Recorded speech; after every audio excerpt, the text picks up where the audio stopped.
عاشق رسول اس شخص سے پوچھا تو اس نے کہا کہ جی ہاں میرے والد محترم زندہ. تو اس نے پوچھا کہ چھوڑیے آپ کے دادا جان زندہ ہیں؟ تو اس نے کہا کہ نہیں، دادا جان کو تو میرے انتقال ہو چکا ہے، بہت سال ہو چکے ہیں. تو اس شخص نے وہیں کھڑے ہو کر یعنی سنہری جاتیوں سے باہر آ کر وہ کہنے لگا کہ تمہارے دادا پر کروڑوں لعنت ہو، تمہارے دادا پر کروڑوں لعنت ہو. اب کوئی شخص یہ سن کر خاموش تھوڑی رہے گا. اب اسے بڑا غصہ آیا اور کہنے لگا ہمت کیسے ہوئی تیری کہ میرے دادا پر لعنت بھیجنے کی، تیری ہمت کیسے ہوئی؟ تو وہ عاشق رسول مسکرا کر کہنے لگا اگر میں تیرے دادا پر لعنت بھیج دوں تو وہاں تک پہنچ جائے، اور آقا کی بارگاہ میں درود و سلام بھیجوں تو وہ وہاں تک نہیں پہنچ سکتا. ارے امتی پر جب لعنت بھیج دے تو امتی کو غصہ آ سکتا ہے، تو امتی جب آقا کی بارگاہ میں درود و سلام کا نذرانہ پیش کرے تو کیا ہمارا نذرانہ عقیدت نہیں پہنچ سکتا؟ اللہ اکبر. اس مثال کو یاد رکھنا ہے آپ کو، سمجھ آ رہی بات؟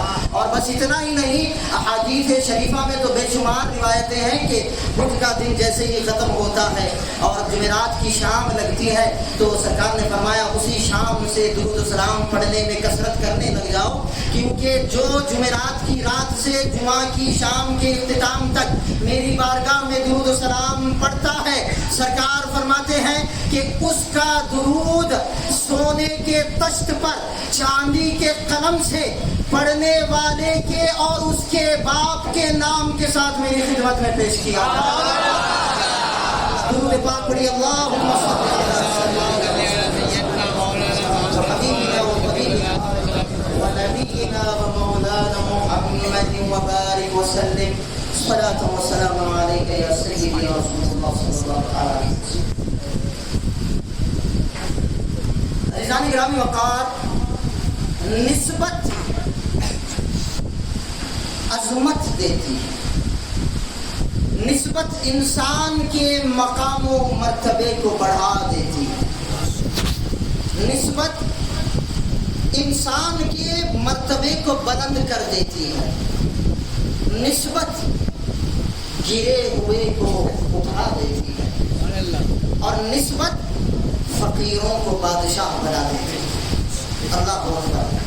اور یاد رکھیے کہ اہل سنت جو ہے نا یہ اہل نسبت ہے.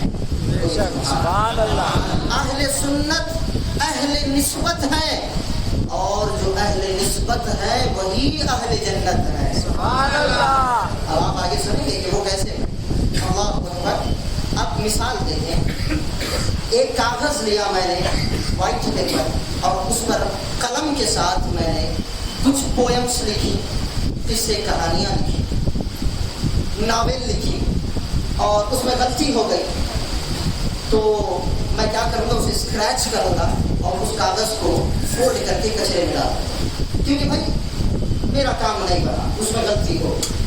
پھر اسی طرح میں دوسرے کاغذ میں بھی کوئی پوئم لکھوں گا، کوئی ناول لکھوں گا، غزل لکھوں گا، پھر اس میں غلطی ہو جائے گی تو پھر میں اسکریچ کر کے ڈال دوں. یہ مصنفین کا انداز ہوتا ہے. آج تو ڈیجیٹل میڈیا ہے، سوشل میڈیا ہے، آج یہ تمام چیزوں کی ضرورت نہیں پڑتی، لیکن نسبت اس سے آپ کو سمجھ میں آ جائے گی. اب اسی کے ساتھ میں ایک اور کاغذ لوں گا، اور وہی قلم ہے، وہی کاغذ ہے. اب اس پر میں کوئی پویم نہیں لکھوں گا، کوئی غزل نہیں لکھوں گا، کوئی قصے کہانی نہیں لکھوں گا. اب اس پر میں فقط اتنا لکھوں گا کہ محمد رسول اللہ صلی اللہ علیہ وسلم. تو اب اگر میں آپ میں سے کسی کو کہوں نعوذ باللہ کہ بھئی اس کاغذ کو لے جا کر پھینک دو، تو آپ میں اتنی ہمت ہوگی کہ اس کاغذ کو پھینک سکے؟ کسی کلمہ کو مسلمان نہیں دیکھے ہمت جرأت نہیں ہوگی. بلکہ کاغذ کچرے میں تو پھینکنا دور کی بات ہے، وہ تو نیچے جگہ پر بھی اسے نہیں رکھے گا، چومے گا، عطر لگائے گا، خوشبو لگائے گا، اور اوپر اٹھا کر رکھے گا. اب کاغذ تو پہلے بھی تھے اور کاغذ تو یہ بھی ہے، لیکن پچھلے کاغذوں کو آپ نے اٹھا کر پھینک دیا، اس کاغذ کو پھینکنے کے لیے تیار نہیں ہے. تو اس کاغذ کو یہ شان کیسے ملی اس کاغذ کو یہ شان اس لیے ملی کہ اسے نسبت ہو گئی سرکار کے نام، سرکار کے نام سے نسبت ہو گئی ہے۔ اب کوئی مسلمان اسے بے ادبی کے ساتھ رکھنا بھی گوارا نہیں کرتا۔ اللہ اکبر۔ تو نسبت جو ہے نا ہر چیز کو بلند و بالا کر دیتی ہے۔ اب ایک اور مثال لیتے چلیں، اللہ اکبر۔ جوتا ہم اور آپ پہنتے ہیں نا، جوتے کا کام کیا ہوتا ہے کہ پہننے والے کے پیروں کی حفاظت کرے، ہے نا، کانٹے کانچ کچرا وغیرہ چبھنے سے حفاظت کرے۔ اور جب جوتا ہم سے نسبت پا جاتا ہے تو اتنی حقیر شے بن جاتا ہے کہ کسی کو مارنا تو دور کی بات ہے، اگر کوئی جوتے سے فقط اشارہ کر دے تب بھی سامنے والے کی توہین ہو جائے۔ نسبت ہم سے پا رہا ہے تو حقیر ہو رہا ہے۔ اور قرآن کہتا ہے کہ اسی جوتے کو جب نسبت موسیٰ سے ہو جاتی ہے تو فرشتے اپنے سر پر ادب سے اٹھائے۔ سورہ بقرہ کو اٹھا کر دیکھیں، اللہ اکبر۔ تابوت سکینہ جو بنی اسرائیل کی قوم میں بطور تبرک اور بطور برکت کے عطا کیا گیا تھا، تابوت سکینہ، تو بنی اسرائیل کیا کیا کرتے تھے کہ ہر جنگ سے پہلے تابوت سکینہ کو سامنے رکھتے اور اس کے وسیلے سے دعا مانگتے، اور اس کے وسیلے سے دعا مانگتے اللہ رب العزت انہیں فتح و نصرت عطا فرماتا۔ کچھ بھی پریشانی آ جاتی، مصیبت میں مبتلا ہو جاتے، کچھ بھی پریشانی ہوتی تو تابوت سکینہ کے وسیلے سے دعا مانگتے، اللہ رب العزت ان کی دعاؤں کو قبول کر لیا کرتا تھا۔ تو اس تابوت میں کیا تھا؟ انبیاء کرام علیہ السلام کی چند تصویریں تھیں، حضرت ہارون علیہ السلام کا عمامہ مبارک تھا، اور حضرت موسیٰ کلیم اللہ کی جوتیاں تھیں، اور تحملہ الملائکہ۔ اللہ تبارک و تعالیٰ فرماتا ہے کہ اس تابوت سکینہ کو اللہ نے اتنی شان عطا فرمائی کہ فرشتے اسے ادب سے سر پر اٹھائے پھرتے ہیں۔ تو عزیزان گرامی وقار، جوتا جوتا ہی تھا لیکن نسبت بدل گئی۔ تو وہی جوتا جب موسیٰ سے منسوب ہو گیا تو فرشتے اپنے سر پر اٹھائے پھرتے ہیں۔ اور اے سنیو، اسی جوتے کو جب نسبت مصطفیٰ جان رحمت سے ہو گئی تو عرش بھی اس جوتیوں کا بوسہ لیتا ہوا نظر آتا ہے، عرش بھی ان جوتیوں کا بوسہ لیتا ہوا نظر آتا ہے۔ عزیزان گرامی وقار، تو یہ شان ہوتی ہے نسبت کی، اور خوش نصیب ہیں آپ لوگ۔ اللہ اکبر۔ یہ جو سلسلے ہمارے درمیان رائج ہے نا، کہ قادری سلسلہ ہے، چشتی سلسلہ ہے، سہروردی ہے، اور نقش بندی ہے، شاذلی ہے، رفاعی ہے، پھر مجددی ہے، اشرفی ہے، عطاری ہے، رضوی ہے، یہ تمام سلسلے جو ہے نا، یہ کسی نہ کسی بزرگ سے نسبت ضرور رکھتے ہیں، اور یہ فیض کے چشمے ہیں سرکار کے کہ جن سے فیض امت میں تقسیم ہوتا ہوا نظر آتا ہے۔ اللہ اکبر۔ تو ہمیں چاہیے کہ ہم اپنی نسبتوں کو مضبوط رکھیں اور بزرگان دین کے دامن سے ہمیشہ سے ہم وابستہ رہے۔ اللہ اکبر۔ اپنی گفتگو کو آگے بڑھاتے ہیں۔ نسبت انسان کو ممتاز کر دیتی ہے، نسبت جو ہے انسان کو ممتاز کر دیتی ہے۔ اب ایک روایت سرکار دو عالم علیہ السلام کی، بخاری شریف کی روایت 2652، حضرت عبداللہ بن مسعود رضی اللہ تعالی عنہ سے روایت ہے کہ عن النبی صلی اللہ علیہ وسلم قال خیر الناس قرنی ثم الذین یلونہم ثم الذین یلونہم۔ سرکار دو عالم علیہ السلام فرماتے ہیں کہ سب سے بہترین لوگ میرے زمانے کے لوگ، اور پھر جو ان کے بعد والے ہیں، اور پھر ان کے بعد والے جو ہیں، یہ سب سے بہترین لوگ۔ اب دیکھیں عزیزان گرامی وقار، ہم اہل سنت نسبتوں کا کیسے ادب اور احترام کرتے ہیں۔ اللہ اکبر۔ اگر سرکار کی نالین ہو تو ہم اسے سر پر اٹھائے کرتے ہیں، اگر سرکار کے منہ مبارک ہو تو ہم اسے ادب اور احترام سے اونچی جگہ پر رکھتے ہیں، اور اگر سرکار کے شہر کی مٹی ہو، سرکار سے منسوب پانے والی ٹوپی ہو یا جبہ ہو یا نالین ہو، اللہ اکبر، اگر نالین بھی ہے تو ہم اس کا اس قدر ادب ادب و احترام کرتے ہیں اور یہ کہتے ہیں کہ اگر سر پہ رکھنے کو مل جائے نقش نال پاک حضور تو پھر کہیں گے کہ ہاں ہم بھی ہیں تاجدار، ہم بھی ہیں تاجدار۔ تو ہم اس قدر نسبت رسول کا ادب کرتے ہیں۔ یہ تو وہ بے جان چیزیں ہیں جنہیں سرکار سے نسبت حاصل ہے، تو ان صحابہ کا کیا مقام ہوگا جو سرکار سے نسبت رکھتے ہیں۔ اللہ اکبر، اللہ اکبر۔ اب گفتگو کو آپ آگے سنیں گے انشاءاللہ عز و جل۔ صحابی اسے کہتے ہیں جس نے ایمان کی حالت میں سرکار کا دیدار کیا اور اسلام کی حالت میں اس کا انتقال ہو۔ ٹھیک ہے، اسے کیا کہتے ہیں؟ صحابی۔ یہ ڈیفینیشن یاد رکھ لیں۔ اب یاد رکھیں کہ بندہ کتنی بھی عبادتیں کرے، کتنے بھی مجاہدات کرے، ریاضات کرے، عبادت کرے، شب بیداری کرے، روزہ کرے، قیام کرے، جو چاہے کر لے، وہ کچھ بھی بن سکتا ہے مگر صحابی نہیں بن سکتا۔ سمجھا؟ صحابی بن ہی نہیں سکتا کیونکہ صحابی کسی عمل سے نہیں بنتا ہے۔ صحابی، اب ایک مثال دے کر میں اپنی گفتگو کا آگے بڑھاؤں گا۔ ایک مثال نہیں بلکہ حقیقت ہے کہ ایک شخص سرکار علیہ الصلوۃ والسلام کی زیارت کے لیے پہنچا، اور افسوس کے ساتھ جب وہ پہنچا، یہ ہمارے بزرگوں نے لکھا ہے کتابوں میں، جب وہ پہنچا تو اس نے جب دیکھا تو مدینہ منورہ میں سناٹا چھایا ہوا، کوئی راستے میں موجود نہیں ہے، خاموشی ہی خاموشی ہے۔ اس نے کسی سے پوچھا کہ بھئی کیا بات ہے، اتنی خاموشی کیوں ہے؟ تو کہنے والے نے کہا کہ جس کا دیدار کر کے ہم زندگی بسر کرتے تھے، آج اس محمد عربی صلی اللہ علیہ وسلم کا وصال ہو چکا، اللہ، آج ان کا انتقال ہو چکا ہے۔ تو وہ بڑا پریشان ہوا، میں اتنی دور سے سرکار کی زیارت کے لیے، محمد عربی صلی اللہ علیہ وسلم کی زیارت کے لیے، پیغمبر دو عالم علیہ الصلوۃ والسلام کے دیدار کے لیے آیا تھا، لیکن ہائے افسوس کہ ان کا تو وصال ہو چکا ہے۔ تو کسی کہنے والے نے کہا کہ اے بندے گھبراؤ نہ، کہ آج ان کی تدفین ہونے والی ہے، تو وہاں پر جلدی جلدی پہنچ جا، ہو سکتا ہے کہ تیرا کام ہے۔ اللہ اکبر۔ محدثین فرماتے ہیں کہ وہ دوڑتا حجرہ عائشہ صدیقہ میں پہنچا، جو آج جہاں پر سرکار آرام فرما ہے وہ حجرہ عائشہ صدیقہ ہے۔ تو وہاں پر پہنچا تو مولا کائنات لحد میں تشریف فرما تھے، اور قدموں کی جانب سے سلیں رکھی جا چکی تھی، فرشیاں رکھی جا چکی تھی، فقط ابھی چہرے پر ایک یا دو فرشیاں رکھنا باقی تھا۔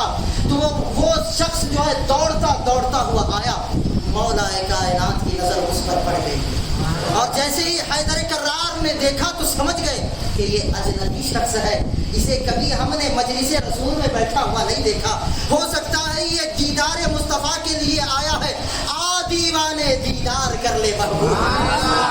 تو مولا کائنات نے کہا کہ راستہ دو اور عاشق کو آنے دو۔ تو وہ آیا، آگے بڑھا، اور جھک کر، لحد میں سرکار تشریف فرما ہے، جھک کر ایک سے دو لمحہ، دو چار لمحے اس نے سرکار کو دیکھا اور وہاں سے چلا گیا، اور پھر سرکار کی تدفین ہو گئی۔ اے سنیو، تمام محدثین نے یہ لکھا ہے کہ وہ بندہ صحابیت کے درجے پر پہنچا، وہ بندہ صحابیت کے درجے پر پہنچ گیا۔ تو اب کیا پتا چلا؟ کیا نماز کی وجہ سے صحابی بنا؟ کیا زکوٰۃ کی وجہ سے بنا ہے؟ کیا حج کے عمرے کی وجہ سے بنا ہے؟ ارے صحابی عبادت خدا کی وجہ سے نہیں، دیدار مصطفیٰ کی وجہ سے بنتا ہے، اور صحابی کسی کی اثر سے نہیں، سرکار کی نظر سے بنتا ہے۔ اللہ اکبر۔ یہ صحابی کا مقام و مرتبہ ہے۔ ارے غوث اعظم سیدنا و مرشدنا و آقانا و مولانا و ملجانا و جدنا سیدنا الشیخ عبد القادر جیلانی، غوث الاعظم دستگیر شہنشاہ بغداد، اگر ان کے گھر میں ابھی یہ بات میرے ذہن میں آئی، محبت سے سنیں، اگر ان کے گھر میں چور چوری کے ارادے سے آئے اور غوث اعظم جوش میں آ جائے اور رحمت کی نگاہ ڈال دیں، تو چور چوری کے ارادے سے آنے والے کو درجہ قطبیت مل جاتا ہے، وہ اقطاب اور ابدال بنا دیا جاتا ہے۔ تو اے سنیوں، نبی محترم صلی اللہ علیہ وآلہ وسلم کی آل میں جو 14-15 پشت کے بعد جو غوث پیدا ہو رہا ہے، جب اس کی نگاہ کا یہ عالم ہے تو مکین گنبد خضرا کی نگاہ کا عالم کیا ہے؟ تو صحابی کسی کے اثر سے نہیں، سرکار کی نظر سے بنتا ہے۔ اللہ اکبر۔ اچھا ایک اور مثال میں یہاں پر دوں گا۔ اللہ اکبر، اللہ اکبر۔ چونکہ ہم صوفیاء کے ماننے والے، ہم بزرگان دین سے محبت رکھنے والے، مولا روم ایک بہت بڑا نام ہے۔ آپ فرماتے ہیں کہ یک زمانہ صحبت با اولیاء بہتر از 100 سالہ طاعت بیریا۔ مولا روم فرماتے ہیں، اور اللہ نے قرآن مجید میں فرمایا وَكُونُوا مَعَ الصَّادِقِينَ، سچوں کی صحبت اختیار کرو۔ صحبت بہت ضروری ہوتی ہے، سمجھ آ رہی بات؟ صحبت، اللہ والوں کی صحبت میں رہنا، علماء کرام کی صحبت میں رہنا، سادات کرام مشائخین عظام کی صحبت میں رہنا، اور اسی طرح پیر و مرشد کی صحبت میں رہنا، علماء اور جو بھی بڑے علم دین کا علم رکھنے والے ہیں، اللہ والے ہیں، نیک متقی پرہیزگار ہیں، جو کہ صادقین اور صالحین میں جن کا شمار ہوتا ہے، صحبت میں رہنے کا حکم اللہ قرآن مجید میں عطا فرمایا ہے۔ تو صحبت جو ہے نا بہت امپورٹنٹ چیز ہے، کوئی ایسی ویسی چیز نہیں ہے۔ تو صحبت جو ہے بہت ضروری چیز ہے۔ تو مولا روم فرماتے ہیں صحبت یک زمانہ صحبت با اولیاء بہتر 100 سالہ طاعت بیریا، کہ ایک اللہ کے ولی کی صحبت میں گزارا ہوا ایک لمحہ، بولیے سبحان اللہ، اللہ کے ولی مرد مومن مرد قلندر کی بارگاہ میں اس کی صحبت میں گزارا ہوا ایک لمحہ، ایک ساعت 100 سال کی بیریا عبادت سے بہتر ہے۔ 100 سال کی اخلاص بھری جس میں کوئی دکھاوا نہیں، کوئی ریاکاری نہیں۔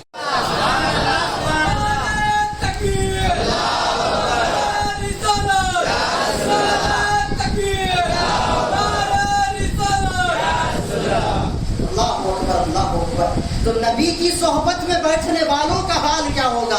بتانے کا مقصد یہی ہے کہ کوئی غوث اور کوئی قطب کسی صحابی کے درجے کو ہرگز نہیں پہنچ سکتا۔ سمجھ آئی بات؟ یہ ایمان ہونا چاہیے، یہ نظریہ ہونا چاہیے، اور یہ عقیدہ ہونا چاہیے۔ اور صحابہ اتنے ممتاز کیوں؟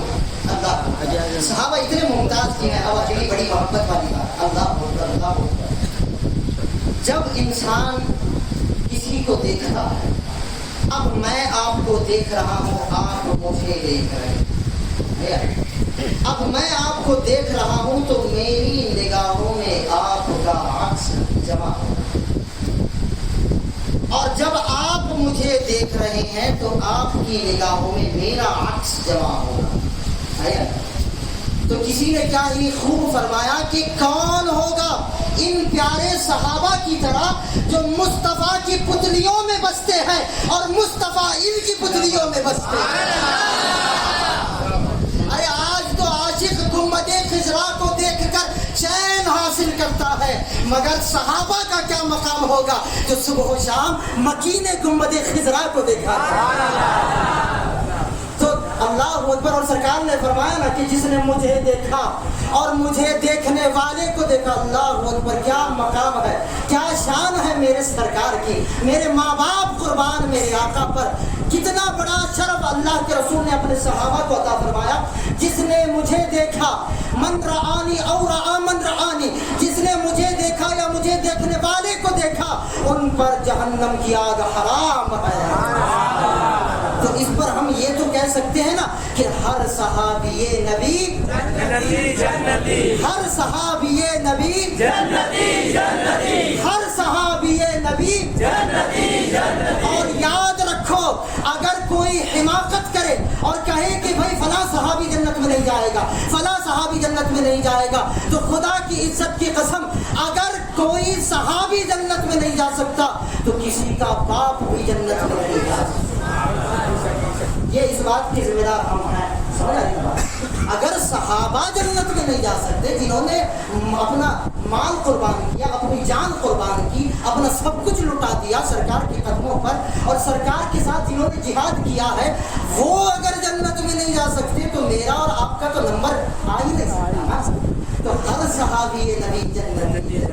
موجودہ دور کے فتنوں کے تحت یہ جملہ کہہ کر گفتگو کو آگے بڑھائیں. درود پاک پڑھیے اللہ صلی اللہ علیہ وسلم وحبیبنا ونبینا ومولانا محمد وعلى آله وسلم.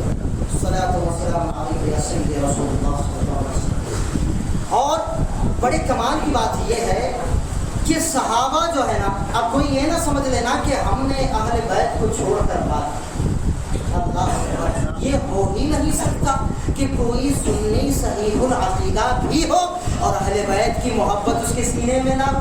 اللہ اکبر، ایسا ہو سکتا ہے؟ تو صحابہ ہماری جان ہے، تو اہل بیت ہمارا ایمان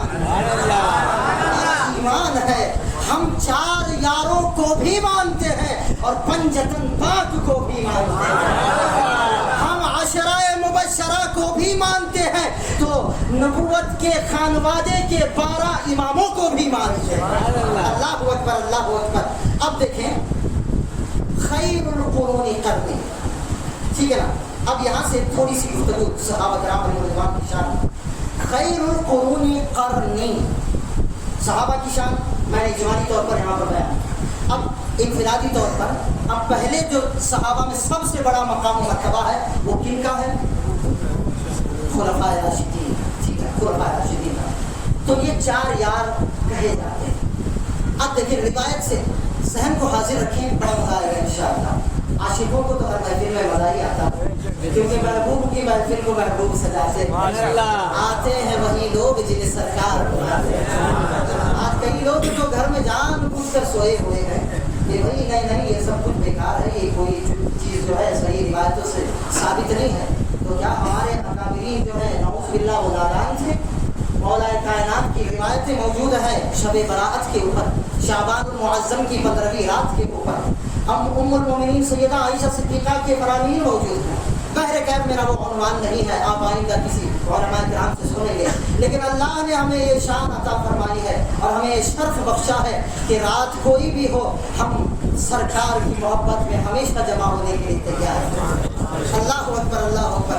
خیر القرون قرنی، قرن کہتے ہیں زمانے کو، اور قرنی کا مطلب ہوتا ہے میرا زمانہ. سرکار نے فرمایا کہ بہترین زمانہ میرا زمانہ. اب وہ کیسے؟ اللہ اکبر. اللہ رب العزت نے قرآن مجید میں فرمایا نا والعصر، قسم ہے زمانے کی. تو مفسرین نے آپس میں بحث و مباحثہ کیا کہ یہاں جو اللہ زمانے کی قسم کھا رہا ہے وہ کون سا زمانہ ہے، وہ کس کا زمانہ ہے، وہ کن لوگوں کا زمانہ ہے. تو کسی نے کہا کہ حضرت ابراہیم خلیل اللہ کا زمانہ ہے، کسی نے کہا کہ موسیٰ کلیم اللہ کا زمانہ ہے. اپنی اپنی تحقیق ہوتی ہے، ٹھیک ہے. تو کسی نے کہا کہ آدم علیہ السلام کے زمانے کی قسم کھا رہا ہے. کسی نے کچھ کہا تو کسی نے کچھ کہا، لیکن عاشقوں نے بھی کچھ کہا ہے. اور عاشقوں نے کیا کہا وہ سنیں. عاشقوں نے کہا، عاشقوں کے امام نے کہا ہے کہ بھائی یہاں اللہ رب العزت اسی کے زمانے کی قسم کھا رہا ہے کہ جس کے چہرائے والضحیٰ کی قسم کھا رہا ہے، کہ جس کی کالی کملی کی قسم کھا رہا ہے، اور جس کی کالی زلفوں کی قسم کھا رہا ہے. لا اقسم بہذا البلد وانت حل بہذا البلد، کہ جہاں پر نبی کے رہنے کی اس شہر کی قسم کھا رہا ہے تو اسی نبی کے زمانے کی قسم کھا رہا ہے. اللہ اکبر، اللہ اکبر. تو سرکار نے فرمایا قرنی، کرنی کا مطلب سمجھ گیا؟ بہترین زمانہ جو ہے نا میرا زمانہ. ٹھیک ہے، تو صاف بات ہے کہ جو لوگ اس زمانے میں ہوں گے وہ بھی سب سے بہترین ہوں گے. اس کی روایت ہم نے آپ کو پیش کر دی ہے، ٹھیک ہے نا. تو پھر آگے دیکھیں، قرنی 4 حروف سے بنا ہوا یہ لفظ ہے. قاف، را، نون، یا. یہ محبت کی بات ہے. قرنی، ٹھیک ہے نا، 4 حروف ہیں. اور قرنی میں بھی 4 حروف ہیں اور نبی کے بھی 4 یار ہیں. کتنے یار ہیں؟ یار تو سب ہیں، 4 خلفاء ہیں. ٹھیک ہے نا. تو یہ چار جو ہے نا یہ سارے صحابہ میں ممتاز ہیں. اگر ہم یہاں پر 4 یاروں کا ذکر کریں گے تو سمجھ جانا کہ تمام صحابہ کا ذکر خود بخود ہو گیا ہے یا نہیں. ہم 1,24,000 کم و بیش انبیاء کرام علیہ الصلوۃ والسلام کی شان و عظمت انفرادی طور پر علیحدہ تو نہیں بیان کر سکتے. بیان کرنا تو دور کی بات ہے، سب کے نام بھی ہم نہیں جانتے. تو ہم کیا کرتے ہیں، نبیوں کے سلطان کا ذکر کر لیتے ہیں، سارے نبیوں کا ذکر خود بخود ہو جاتا ہے. تو اسی طرح صحابہ میں جو سب سے ممتاز ہے خلفائے اربعہ کا ذکر کر لیتے ہیں، یا پھر کبھی شیخین کا ذکر کر لیتے ہیں، یا پھر کبھی عاشق اکبر صدیق اکبر کا ذکر کر لیتے ہیں، تو سارے صحابہ کا ذکر ہو جایا کرتا ہے. تو قرنی میں 4 حروف ہیں اور سرکار کے یار بھی 4 ہیں. ٹھیک ہے، 4 یاروں کی نسبت سے یہ بات بتا رہا ہوں. اب یہاں پر آپ کو اتنا مزہ نہیں آیا ہوگا، اگلا جملہ اس سے آپ کو بڑا مزہ آئے گا. قرنی، ٹھیک ہے نا، قاف را نون یا 4 حروف ہیں، ایک لفظ ہے، اور 4 حروف ہیں، 4 یار ہیں. اور اگر ہم سارے یاروں کے ناموں کو دیکھیں تو پہلے یار، پہلے خلیفے کا نام صدیق ہے، اور قرنی کا پہلا لفظ بھی قاف ہے. قرنی کا پہلا لفظ قاف ہے اور صدیق کا آخری لفظ بھی قاف ہے، اور قرنی کا دوسرا لفظ را ہے، اور دوسرے خلیفہ عمر کا آخری لفظ بھی را ہے، اور قرنی کا تیسرا حرف جو ہے نون ہے، عثمان کے آخری حرف بھی نون ہے، اور قرنی کا آخری حرف یا ہے، اور علی کا آخری حرف بھی یا ہے.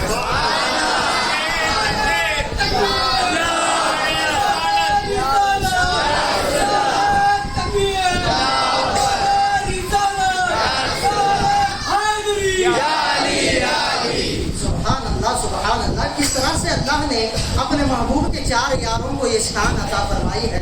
تو یہ محض اتفاق تو نہیں ہو سکتا نا. اب میں آپ کو آگے اور چیزیں بتاؤں گا تو آپ سمجھیں گے کہ ہاں بھائی، کہ یہ جو صحابہ ہیں، اور یہ روایات بھی موجود ہے کہ سرکار نے فرمایا کہ اللہ نے مخلوق میں سے سب سے بہترین لوگوں کو میری معیت کے لیے چنا ہے، اور جنہیں چنا ہے ان میں سے بھی بہترینوں کو میرا یار بنایا ہے.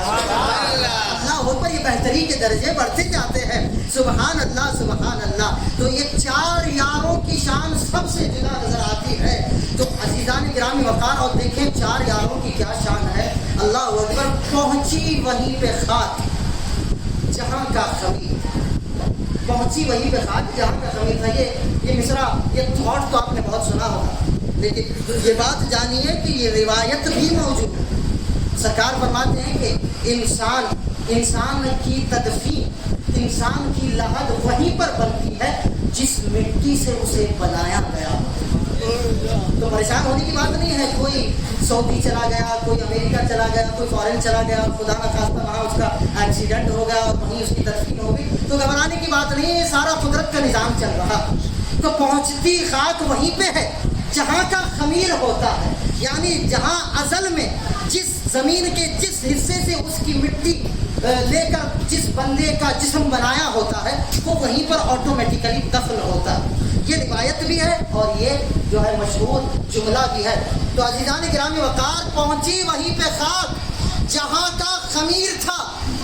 مولا علی پر میرے ماں باپ قربان کہ آپ نجف اشرف میں آرام فرما ہے، اور عثمان غنی پر بھی میرے ماں باپ قربان، آپ جنت البقیع میں تشریف فرما. مگر کیا شان ہے شیخین کریمین کی جو کہ لحد مصطفیٰ کے پہلو میں آرام فرما، جو کہ لحد مصطفیٰ کے پہلو میں آرام فرما ہے. اور گنبد خضرا اور سرکار کی قبر مبارک کا کیا مقام ہے کہ سرکار خود فرماتے ہیں، اور روایتوں میں آتا ہے کہ یہ وہ بارگاہ ہے جہاں صبح و شام 70,000 فرشتے حاضری کے لیے پہنچتے ہیں. 70,000 فرشتے صبح و شام حاضری کے لیے پہنچتے ہیں. اور کیا ان کی ڈیوٹی ہے، کیا ان کا جو کنیکشن ہے، جو فرشتہ ایک مرتبہ آتا ہے قیامت تک کے لیے اسے دوبارہ موقع نہیں ملتا. تو یہ وہ مقدس بارگاہ ہے جسے اللہ نے یہ شان عطا فرمائی ہے، شیخین کا کیا مقام ہوگا کہ جن کو اللہ نے اس خمیر کے ساتھ پیدا فرمایا. اور اے سنیو، جن ابو بکر و عمر کا خمیر اتنا اعلیٰ ہے تو ان کا ضمیر کتنا اعلیٰ ہوگا، ان کا ضمیر کتنا اعلیٰ ہوگا. اللہ اکبر. بکواس کرتے ہیں لوگ صحابہ کرام پر، یہ سنیوں کا طریقہ ہرگز نہیں ہے. صحابہ ہماری جان ہے تو اہل بیت ہمارا ایمان ہے. نہ ہم صحابہ کو چھوڑ سکتے ہیں نہ اہل بیت کو چھوڑ سکتے ہیں، مگر ہاں مرتبہ حضرت صدیق کا ہے یہ سید، ہر فضیلت کے وہ جامع ہے نبوت کے سوا.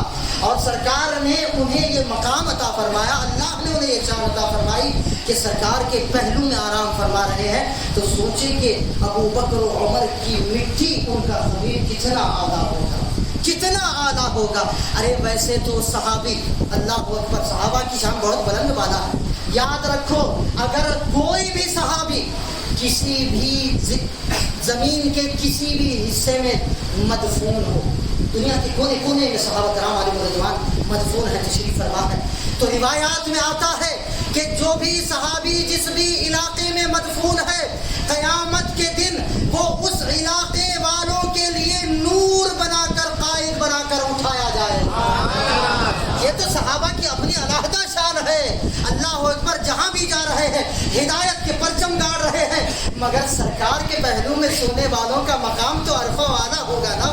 محبوب رب عرش ہیں، اس سبز قبہ میں پہلو میں جلوہ گاہ عتیق و عمر کی ہے، پہلو میں جلوہ گاہ عتیق و عمر کی ہے. اور شاعر کہتا ہے اسی لیے تو سلایا ہے اپنے پہلو میں. بولیے سبحان اللہ. لوگ بکواس کرتے ہیں، صحابہ کی شان و عظمت کو بڑھانے گھٹانے میں لگے ہوئے ہیں. جس کا جو مقام و مرتبہ اللہ اور اس کے رسول نے دینا تھا دے دیا ہے. اللہ اکبر. سرکار جانتے ہیں کس کی کیا شان ہے، اسی لیے تو سلایا ہے اپنے پہلو میں کہ یار غار کا رتبہ حضور جانتے ہیں، کہ یار غار کا رتبہ اور حضور جانتے ہیں. اور نام آتے ہی ابو بکر و عمر کا لب پر، یہ نعتیہ اشعار کے ایک مصرع ہے، نام آتے ہی ابو بکر. آج کئی لوگ ہیں نا جو علی و مرتضیٰ کا تو مبارک نام لیتے ہیں، مگر شیخین کا ذکر سنتے ہی وہ دوڑنے اور بھاگنے لگ جاتے ہیں. اور کئی ایسے بھی لوگ آپ کو ملیں گے جو صحابہ کا بابرکت نام لیں گے، مگر اہل بیت کا ذکر انہیں ہضم نہیں ہوتا. ان کی بھی مذمت ہم آگے کریں گے. لیکن یہاں پر دیکھیں، نام آتے ہی ابو بکر و عمر کا لب پر تو بگڑتا ہے. ارے وہ تو پہلو میں سلائے ہوئے ہیں، تو بگڑتا ہے، یہ تیرا مقدر ہے. وہ تو پہلو میں سلائے ہوئے ہیں. جس طرح سے پہلے میں نے ایک مثال بتائی کہ بھائی جب اس شخص نے عاشق رسول نے اس ملا صاحب کے دادا پر لعنت بھیج دی، اللہ اکبر، تو اس پر اللہ اکبر. ایک اور مثال میرے ذہن میں آ گئی، واقعہ ذہن میں آ گیا. درود پاک پڑھی، اللہم صلی علی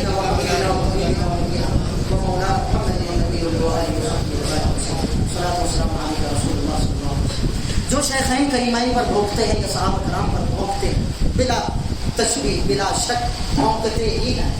جو اکابرین کے بارے میں بکواس کرے وہ انسانوں میں شمار نہیں ہو سکتا. اور کمال تو دیکھیں، اصحاب کہف کا کتا، اللہ اکبر اللہ، اصحاب کہف کا کتا ہو کر بنی اسرائیل کے ولیوں پر نہیں بھونکا. اور آج کچھ ایسے بے وقوف لوگ ہیں جو انسان ہو کر محمد عربی کے صحابہ پر بھونکتے ہیں. اللہ، کتنی بدبختی کی بات ہے. وہ کتا ہو کر بھی یہ جانتا تھا کہ یہ اللہ کے ولی ہے، لیکن آج لوگ انسان ہو کر نبی کے صحابہ کو نہیں پہچان رہے. اللہ اکبر. علماء کرام، ہم نے اپنے علماء سے یہ واقعہ سنا کہ ایک مرتبہ ایک عالم دین جو ہے، ایک چودھری صاحب، ایک بڑے شخص تھے، MLA صاحب آپ سمجھ رہے، تو ان کے گھر کو جا رہے تھے. تو جو وہ MLA صاحب تھے نا، انہوں نے بڑا ہی جنگلی کتا پالا ہوا، بڑا تگڑا کتا تھا. تو وہ عالم دین جو تھے، محبت سے سنیں آپ کو سمجھ میں آئے گا شیخین کا مقام کیا. وہ عالم دین جو تھے نا، وہ جب پہنچنے لگے گیٹ تک آ رہے تھے MLA صاحب کے، تو کتا بڑا زور زور سے بھونکنے لگا کہ کہ نیا شخص ہے, نئے شخص کو دیکھ کر کتے کا کام ہوتا ہے بھونکنا, اور کتا جو ہے نا اکثر علماء اور صوفیاء پر دھوکہ نہیں کرتا. اللہ اکبر. تو بہر کہ کتا جو ہے بھونکنے لگا, بڑا خطرناک کتا تھا. جو علامہ صاحب تھے بڑا ڈر گئے, گھبرا گئے. اتنے میں کیا ہوا کہ وہ کتا جب اچھل رہا تھا تو اس کی جو زنجیر تھی وہ نکل گئی, کسی طرح سے ٹوٹ گئی یا نکل گئی. اب وہ دوڑ پڑا علامہ صاحب کے اوپر کہ اب انہیں کاٹوں گا, کتروں گا. اب جہاں سے کترے گا تو تھوڑا گوشت تو ضرور نکالے گا, تکلیف ہو. تو اتنے ہی میں جو کتے کا مالک تھا وہ فوراً گھر سے باہر آیا اور وہ کہنے لگا کہ علامہ صاحب آپ نہ گھبرائیں, فوراً میرے گلے لگ جائے, میرے گلے لگ جائے اور میرے بازو میرے پہلو میں آ جائے. جیسے ہی وہ علامہ صاحب کتے کے مالک سے گلے مل گئے, گلے لگ گئے, تو کتا جو دوڑتے دوڑتے اسپیڈ میں کاٹنے کے ارادے سے آ رہا تھا, وہ اس نے بریک لگایا اور وہاں پر شوخیاں کرنے لگا اور گردن کو نیچے جھکا دیا اور زبان سے زمین کو چاٹنے لگا اور دم ہلانے لگا. اللہ, جب اس نے اپنے مالک کے ساتھ کسی اجنبی کو دیکھ لیا. ارے جب کتا کتا ہو کر یہ جانتا ہے کہ مالک کے دوستوں کو بھونکا نہیں کرتے, تو یہ بھی جاننا ضروری ہے کہ جو مالک کے پہلو میں سو رہے ہیں ان پر بھونکا نہیں جاتا, ان سے محبت کی جاتی ہے. جو مالک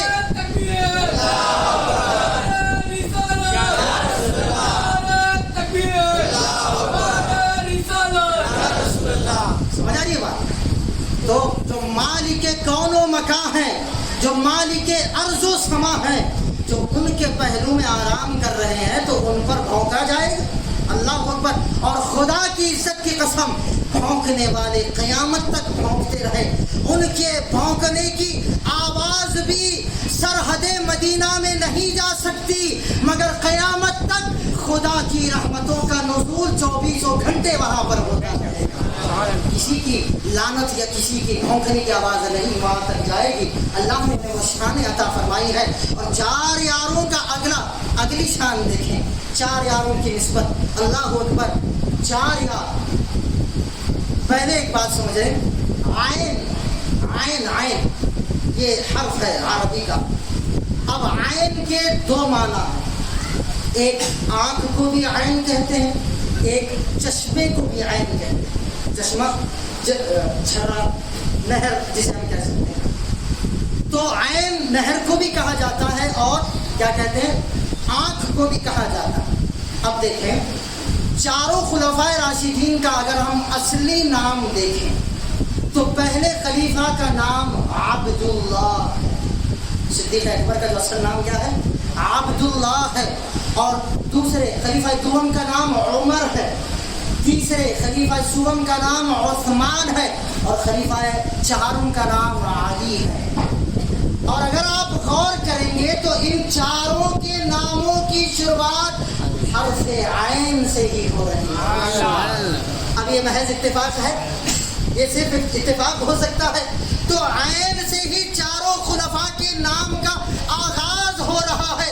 اور عین کا مطلب ایک ہوتا ہے آنکھ کا اور دوسرا ہوتا ہے چشمے کا. تو گویا کہ سرکار فرما رہے ہیں ان 4 میں سے 2 میرے آنکھ کی مانند ہے تو 2 میرے فیض کے چشموں کی مانند ہے. اور اگر میرا فیض کسی کو حاصل کرنا ہے تو انہیں ان 4 یاروں سے محبت کرنی ہوگی. اور ان 4 یاروں کی ذات میں سرکار نے اپنا فیض شامل کر دیا ہے. تو جو ان 4 سے منسوب ہو جاتا ہے اور محبت کرنے لگ جاتا ہے, سارے صحابہ کی محبت اس میں شامل ہو جاتی ہے اور سرکار کا مکمل فیض اس پر جاری و ساری ہو جاتا ہے. اور 4 یاروں کی کیا شان ہے کہ حوض کوثر کے بھی 4 کونے ہیں اور ہر کونے پر نبی کا ہر ایک خلیفہ کھڑا ہوگا. یہ شان ہے 4 یاروں کی. اور پھر 4 یاروں کا مقام دیکھیں. پہلے خلیفہ کا نام جو ہے ابو بکر ہے, ٹھیک ہے نا, یہ لقب آپ کی کنیت بن گئی, ابو بکر ہے. اور چوتھے خلیفہ کا اسم گرامی علی ہے. اور ابو بکر کے اسم کا پہلا حرف الف ہے. اور علی مرتضیٰ کے اسم کا آخری حرف یا ہے. مجھے بتائیے کہ قاعدے کی شروعات یا سے ہوتی ہے یا الف سے ہوتی ہے؟ یا سے ہوتی ہے. کوئی یا سے پڑھاتے ہیں آپ کو استاد؟ کوئی مولوی صاحب یا سے پڑھائیں گے؟ نہیں. الف سے اللہ کہا جاتا ہے, الف سے شروعات ہوتی ہے. تو یہ ترتیب تو خدا کی قدرت کا نظام ہے. اور ہم سنی وہ ہے جو الف سے لے کر یا تک جتنے صحابہ ہیں سب سے محبت کرتے ہیں, سب سے عقیدت رکھتے ہیں, اور سب کو محبت بھری نگاہوں سے دیکھتے ہیں. اللہ اکبر, اللہ اکبر. میرے ایمان کا جز ہے محبت چار یاروں کی. بولیے سبحان اللہ. میرے ایمان کا جز ہے محبت چار یاروں کی. جو ہم تک دین ہے پہنچا یہ عنایت چار یاروں کی. جو ہم تک دین پہنچا ہے عنایت چار یاروں کی. صداقت کا, عدالت کا, سخاوت کا, شجاعت کا سبق شاہوں کو دیتی ہے حکومت چار یاروں کی. سبق شاہوں کو دیتی ہے حکومت چار یاروں کی. درود پاک پڑھیے. اللہم صل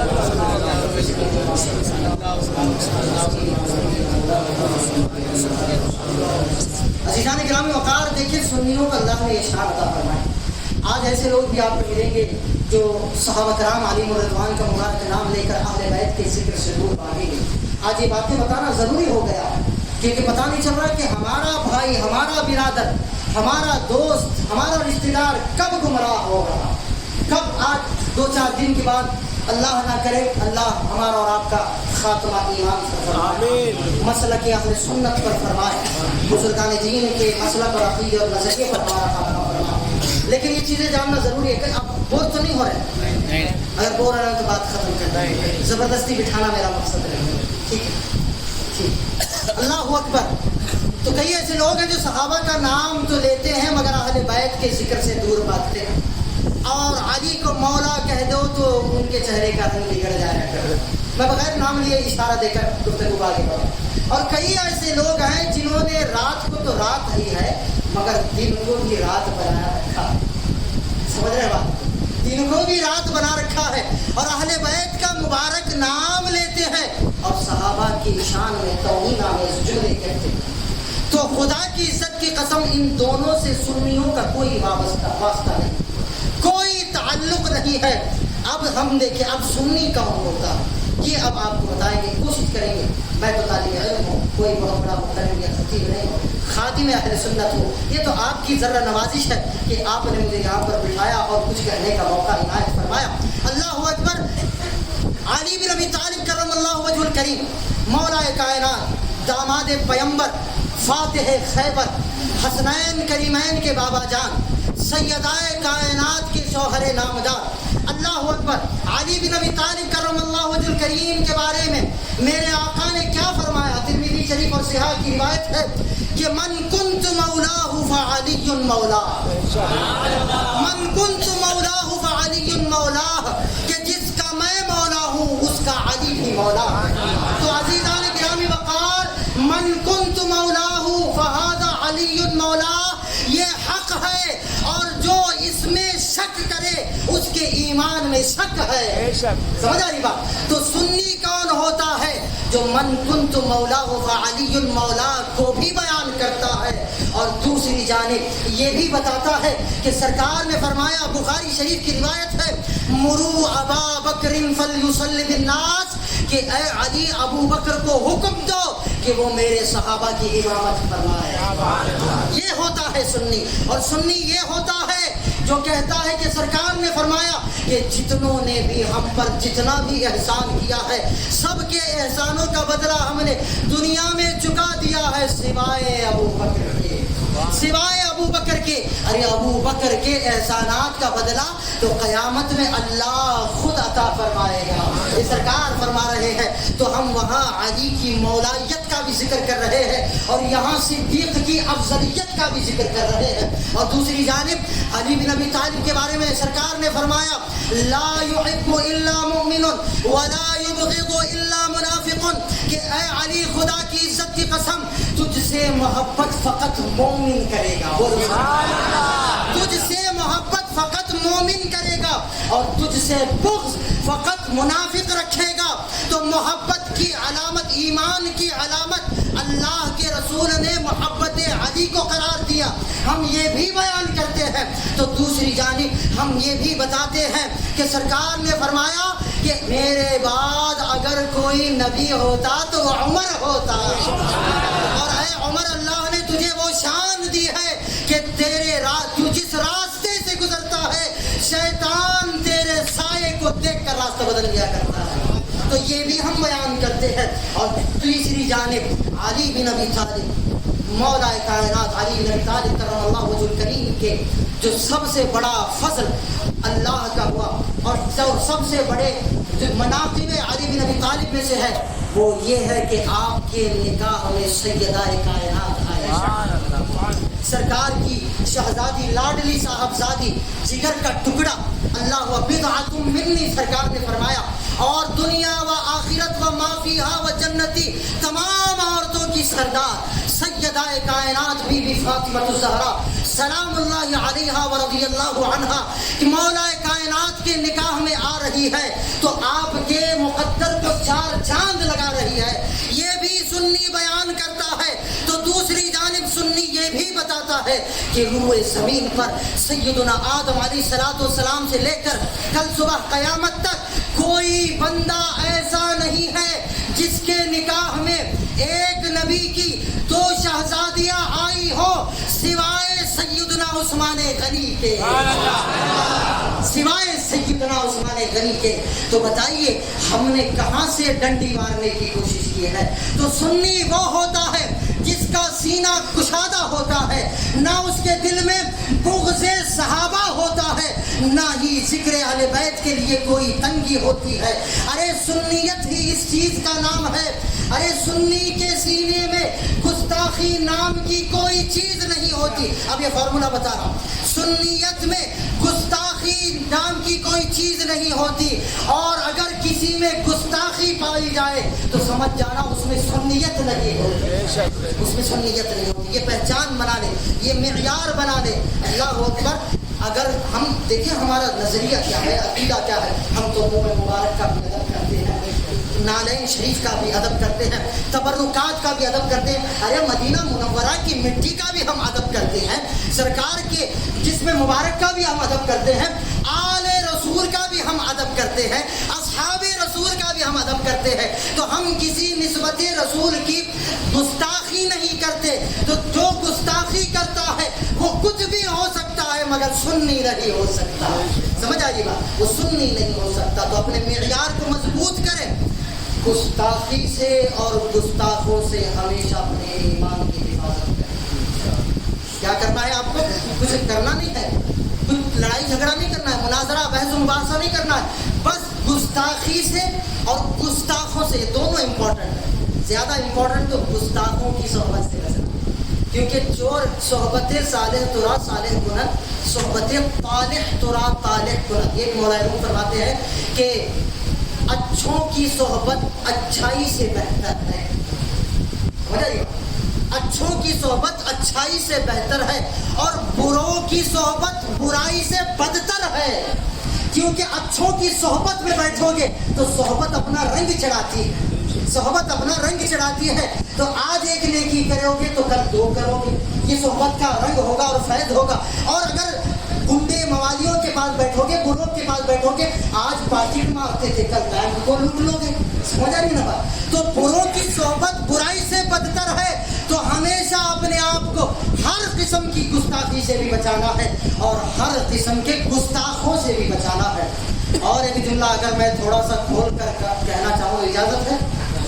اللہ اکبر. تھوڑا سا کھول کر کہوں گا کہ دین جو ہے نا، اشارہ کر رہا ہوں بس، دین دینداروں سے سیکھے، بے دینوں سے نہ سیکھے.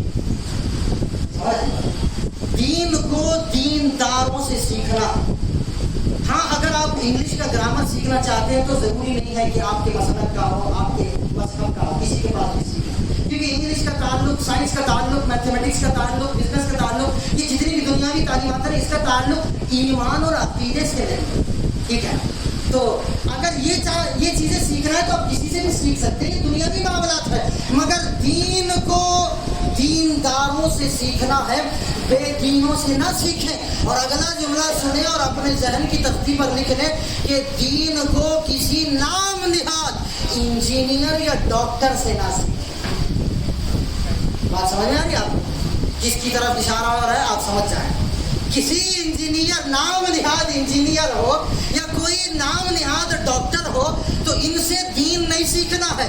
انجینئر سے آپ یہی پوچھیں کہ جناب بلڈنگ کا نقشہ کیسے ڈالنا ہے، ہمیں میکینیکل کا معاملہ کیسے کرنا ہے، اس کی فیلڈ وہ ہے تو اس سے وہی سوال کریں گے تو آپ گمراہ نہیں ہوں گے۔ سمجھ آ رہا ہے؟ لِكُلِّ فَنٍّ رِجَالٌ، سرکار فرماتے ہیں ہر فن کے لیے اس کے مخصص جو ہے وہ رجال ہوتے ہیں، آدمی ہوتے ہیں۔ آپ اگر انجینئر کو جا کر کوئی دوا کے بارے میں پوچھیں گے وہ کہے گا کہ بیوقوف ہے، میں تو ڈیزائن ڈال کر دیتا ہوں۔ کسی ڈاکٹر کے پاس چلے جائیں گے اور کہیں گے کہ مجھے نقشہ ڈال کر دے دیجیے، مجھے بلڈنگ بنانا ہے 10 فلور کی، وہ کہے گا میں تجھے 2 انجیکشن اور لگا کر بھیج دوں گا۔ میرا کام ہے دوا دینا، میرا کام نقشے نگاری کرنا نہیں ہے۔ تو جو جس فیلڈ میں ماہر ہوتا ہے، جس مشن میں، جس راہ کا مسافر اور ماہر ہوتا ہے، اس سے اسی کے مطابق سوال کرنا چاہیے۔ فَاسْأَلُوا أَهْلَ الذِّكْرِ إِن كُنتُمْ لَا تَعْلَمُونَ۔ اللہ نے بھی قرآن مجید میں فرمایا نا، ایک شخص نے، دیکھیں ہمارا ایمان اور عقیدہ ہے کہ قرآن مجید میں ہر چیز کا علم موجود ہے، ہر چیز کا علم موجود ہے، یہ ہمارا مسلمانوں کا دعویٰ ہے۔ وہ بات اور ہے کہ ہمارا علم خود کم ہے، ہم کسی چیز کو دلائل سے ثابت نہیں کر سکتے۔ کسی نے حقارت کی نگاہ سے کسی صوفی صاحب سے کہا اگر تمہارے مذہب میں، تمہاری کتاب میں ہر چیز کا علم ہے تو اب اس کا مقصد تھا مذاق اڑانا۔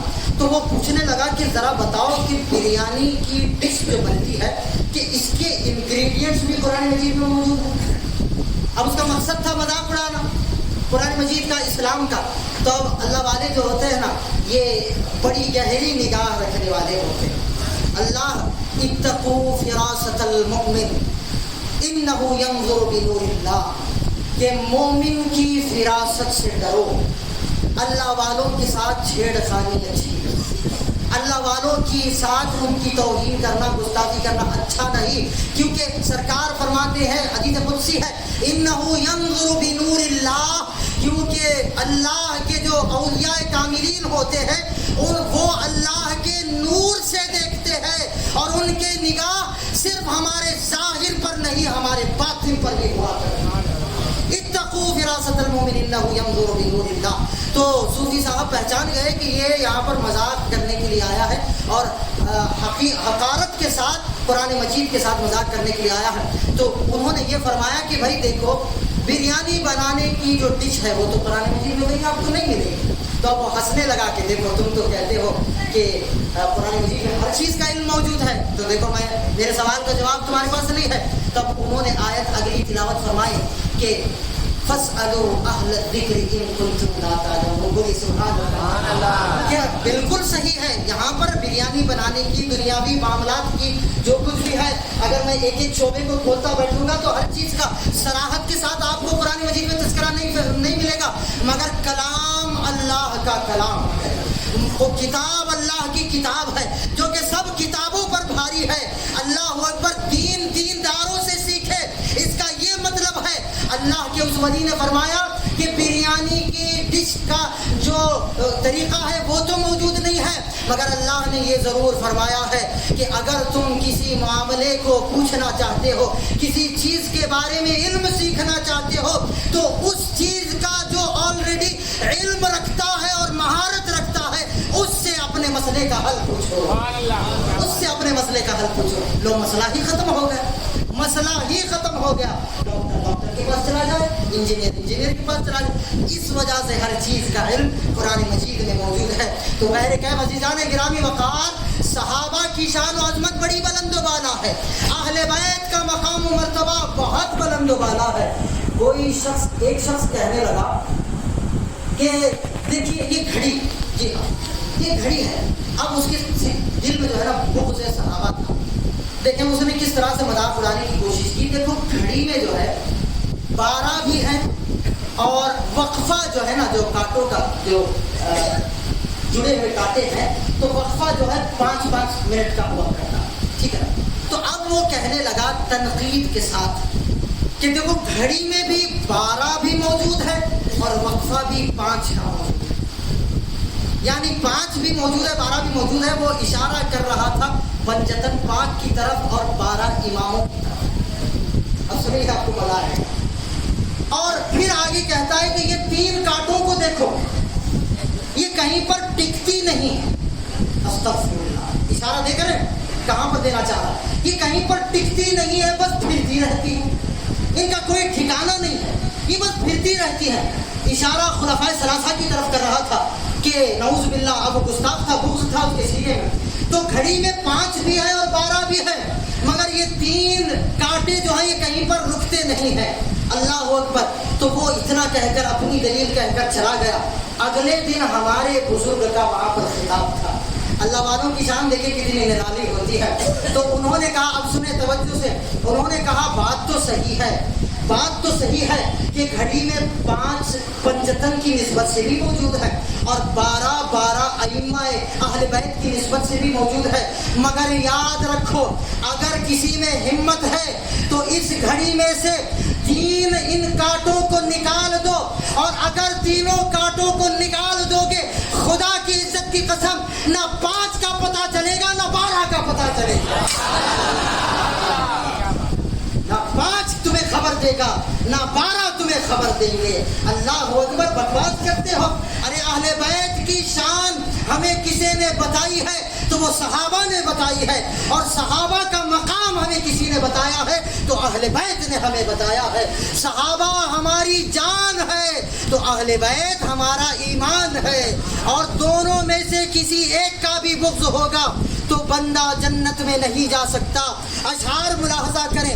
بغض اہل بیت ہو پھر بھی جہنم ہے، بغض اہل بیت ہو سینے میں تو پھر بھی جہنم ہے، بغض صحابہ ہو پھر بھی جہنم. سمجھ آ رہی بات؟ بغض اہل بیت ہو پھر بھی جہنم ہے، بغض صحابہ ہو پھر بھی جہنم ہے. ارے یہ سنی ہی ہے جو آل و اصحاب کے لیے پہرا کھڑا دیتا ہے، آل و اصحاب کے لیے پہرا کھڑا دیتا ہے. وہ عشق صحابہ و اہل بیت ہی تو جینے کا مزہ دیتا ہے، اور لازمی تو نہیں کہ آگ ہی جلائے گی بشر کو.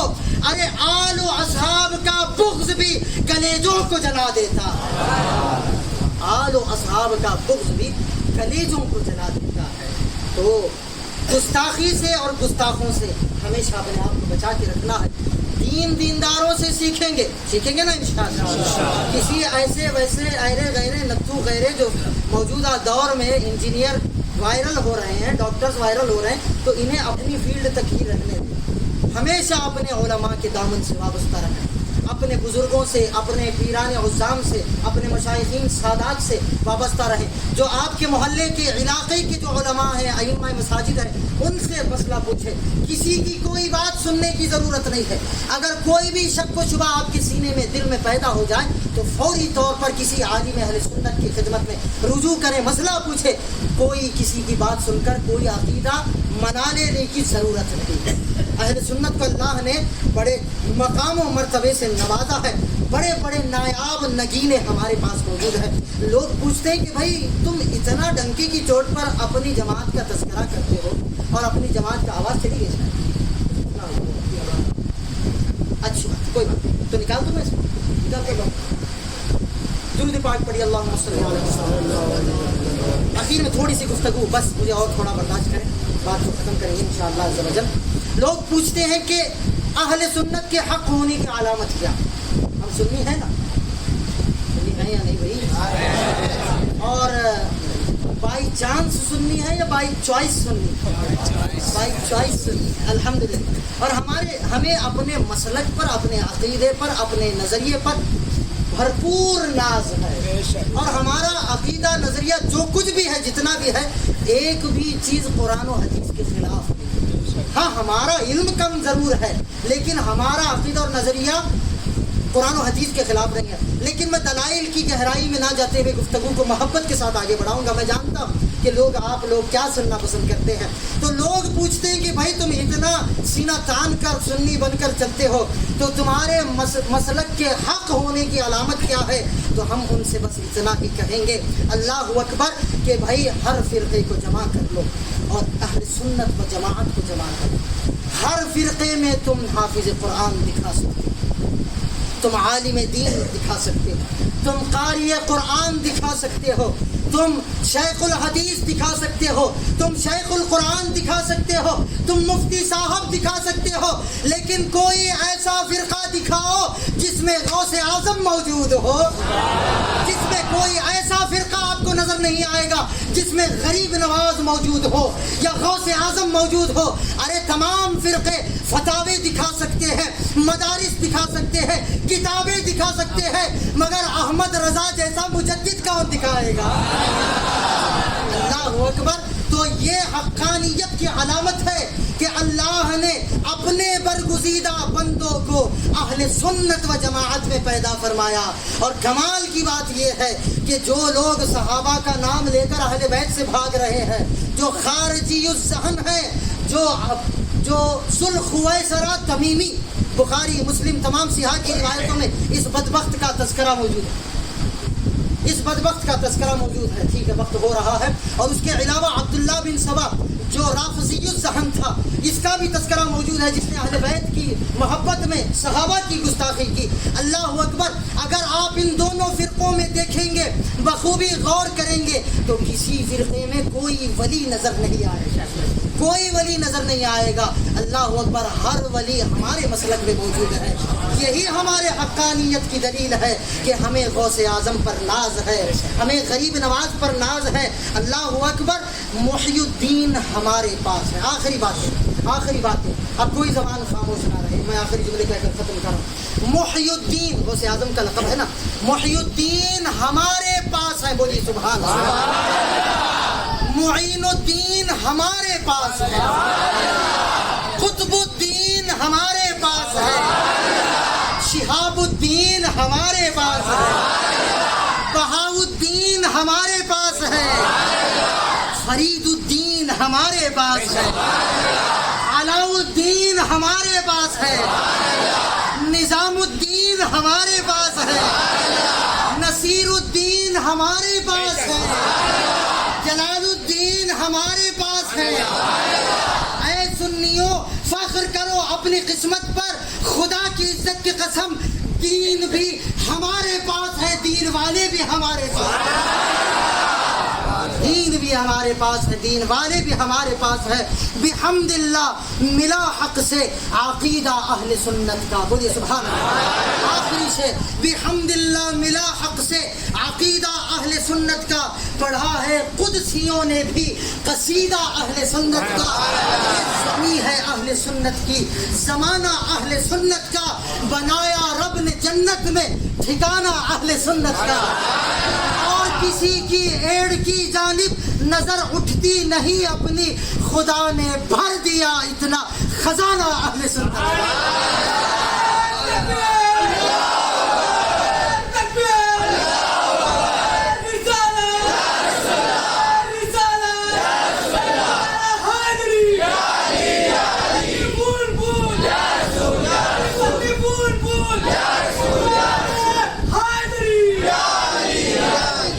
ہمیشہ صحابہ اور اہل بیت دونوں سے محبت رکھنا ہے, دونوں سے عقیدت رکھنا ہے, دونوں کے دامن سے وابستہ رہنا ہے. اسی لیے تو امام اہل سنت, مجدد دین و ملت, پروانہ شمع رسالت, الشاہ امام احمد رضا خان فاضل بریلوی علیہ الرحمت والرحمان فرماتے ہیں, اہل سنت کا ہے بیڑا پار, اہل سنت کا ہے بیڑا پار. ارے اصحاب حضور نجم ہے اور ناؤ ہے عطرت رسول اللہ. وآخر دعوانا عن الحمد للہ رب العالمین وما علینا.